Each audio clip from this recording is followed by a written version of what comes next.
ആണുങ്ങൾക്കെല്ലാം ഒരു വിചാരമുണ്ട്, ഹെന്ന തേച്ച് കഴിഞ്ഞാൽ നരയ്ക്കാത്ത മുടി ചെമ്പിച്ച് പോകുമെന്ന്. പക്ഷേ നമ്മൾ കറുത്ത മുടിയിലേക്ക് ഈ ഹെന്ന തേച്ച് കഴിഞ്ഞാൽ ഒരിക്കലും ചെമ്പിക്കത്തില്ല. ആ കറുപ്പ് തന്നെ നിലനിർത്തും. മുടിക്ക് നല്ല വളർച്ച ഉണ്ടാവും.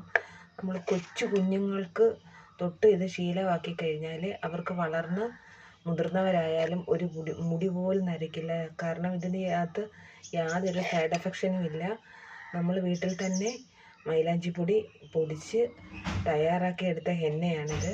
മുടിക്ക് നല്ല വളർച്ചയുണ്ടാവും. നമുക്ക് തൈറോയിഡിൻ്റെ രോഗം വന്നാൽ പോലും മുടി പൊഴിയില്ല. കാരണം ഞാൻ പണ്ട് കാലത്ത് എൻ്റെ മുത്തശ്ശിയൊക്കെ എനിക്ക് എണ്ണ തയ്യാറാക്കി തരുന്നത് നല്ല വെളിച്ചെണ്ണയിലേക്ക് മൈലാഞ്ചി ഉണക്കിയത് കൈകൊണ്ട് ഇങ്ങനെ ഞെരടിയിട്ട് ആ കുപ്പിയിലേക്ക് ഇട്ട് വെച്ചിട്ട് വെയിലത്തേക്ക് വെച്ച് അടച്ച് വെച്ചിട്ടാണ് എണ്ണ തലയിൽ തേക്കുന്നത്. നല്ല മുടി വളർച്ചയുണ്ടാവും. ഈ വീഡിയോ ഇഷ്ടപ്പെട്ടാൽ ലൈക്ക് ചെയ്യാനും ഷെയർ ചെയ്യാനും ചാനൽ ഫോളോ ചെയ്യാനും മറന്നു പോകരുതേ.